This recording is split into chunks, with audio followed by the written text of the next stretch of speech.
అభివృద్ధి సాధించాలంటే శాంతి తప్పనిసరని ప్రధాని నరేంద్ర మోదీ మణిపూర్ ప్రజలకు పిలుపునిచ్చారు. మణిపూర్ను శాంతి శ్రేయస్సుకు చిహ్నంగా మార్చే లక్ష్యంతో తమ ప్రభుత్వం పనిచేస్తుందని వివరించారు. జాతుల మధ్య ఘర్షణలతో అల్లాడిపోయిన మణిపూర్లో 2.5 ఏళ్ల తర్వాత మోదీ పర్యటించారు. కుకీ, మైతేయి నిరాశ్రయులతో వేరువేరుగా సమావేశమయ్యారు. 1200 కోట్ల విలువైన అభివృద్ధి ప్రాజెక్టులను మోదీ ప్రారంభించారు. 2.5 ఏళ్లుగా రావణ కాష్టంలా తగలబడిపోతున్న ఈశాన్య రాష్ట్రం మణిపూర్లో ప్రధాని నరేంద్ర మోదీ పర్యటించారు. మణిపూర్లో ప్రధాని పర్యటించట్లేదంటూ 2 ఏళ్లుగా విమర్శలు వ్యక్తమవుతున్న వేళ చివరకు ఆయన మణిపూర్లోని అత్యంత కల్లోలిత ప్రాంతమైన చురాచంద్పూర్ను సందర్శించారు. జాతి హింసలో నిరాశ్రయులైన శిబిరాల్లో దుర్భర పరిస్థితుల్లో తలదాచుకుంటున్న బాధితులతో పీస్ గ్రౌండ్ లో ప్రధాని సమావేశమయ్యారు. బాధిత కుటుంబాలకు చెందిన పిల్లలు ఇచ్చిన బహుమతులను మోదీ స్వీకరించారు.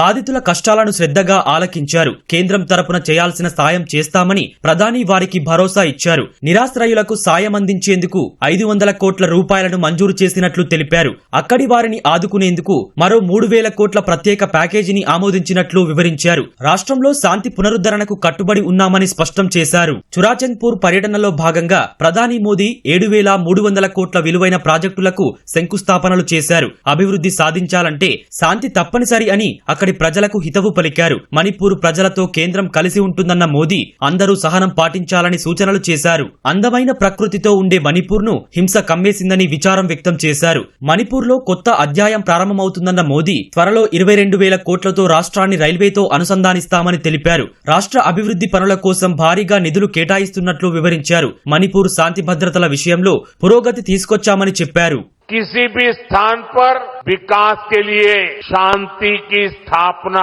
बहुत जरूरी है। हिल्स और वैली में अलग अलग ग्रुप्स के साथ समझौतों के लिए बातचीत की शुरुआत हुई है।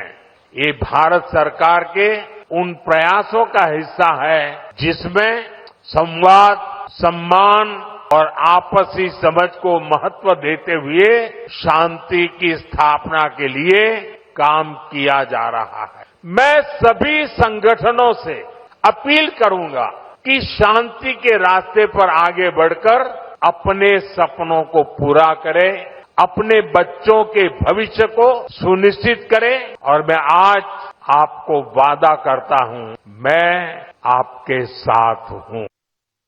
అంతకుముందు మిజోరాంలో పర్యటించిన మోదీ 8,070 కోట్లతో నిర్మించిన బైరాబీ సైరాంగ్ రైల్వే లైన్ను జెండా ఊపి ప్రారంభించారు. 51 కిలోమీటర్ల పొడవైన ఈ కారిడార్ మిజోరాంను దేశంలోని ఇతర ప్రాంతాలతో అనుసంధానిస్తుంది. 153 వంతెనలు, 45 సొరంగాలు ఈ మార్గంలో ఉన్నాయి. మోదీ ఉదయం లెంగ్పుయ్ ఎయిర్పోర్టుకు చేరుకున్నారు. ఐజ్వాల్లోని లమ్మువల్ మైదానంలో ఆయన ప్రసంగించాల్సి ఉంది. అయితే ప్రతికూల వాతావరణం కారణంగా ఆయన ఎయిర్పోర్టు నుంచి వర్చువల్ గా ప్రాజెక్టులను ప్రారంభించారు. Mizoram governor VK Singh, CM Lalduhoma, railway మంత్రి అశ్విని వైష్ణవ్ లమ్మువల్ గ్రౌండ్ నుంచే ప్రధాని కార్యక్రమానికి హాజరయ్యారు. ఐజ్వాల్ ఢిల్లీ రాజధాని ఎక్స్ప్రెస్ సైరాంగ్, గువాహటి, కోల్కతా మధ్య మరో 2 రైళ్లను మోదీ ప్రారంభించారు. రోడ్ల విస్తరణ పనులు సహా ఏకలవ్య స్కూళ్లను మోదీ ప్రారంభించారు. రైల్వే లైన్ ప్రజల జీవితాల్లో విప్లవాత్మక మార్పులు తెస్తుందని ఈ సందర్భంగా మోదీ తెలిపారు. విద్య, సాంస్కృతిక, ఆర్థిక సంబంధాల బలోపేతం, ఉద్యోగాల కల్పన, పర్యాటక వృద్ధికి దోహదపడుతుందని చెప్పారు.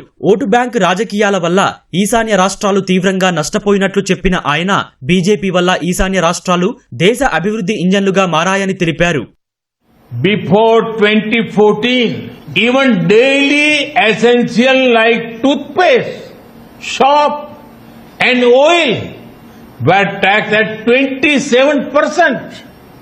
Today, only 5% GST is applicable. During Congress rule, medicines, test kits and insurance policies were heavily taxed. That is why healthcare was expensive and insurance was out of reach for ordinary families.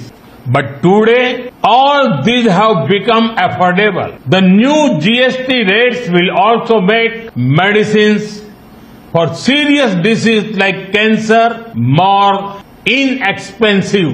After September 22nd, cement and construction materials will also become cheaper. As part of the reforms, GST on most hotels had been reduced to only 5%. Mizoram, Manipur పర్యటన తర్వాత ప్రధాని అస్సోం పర్యటనకు వెళ్లారు.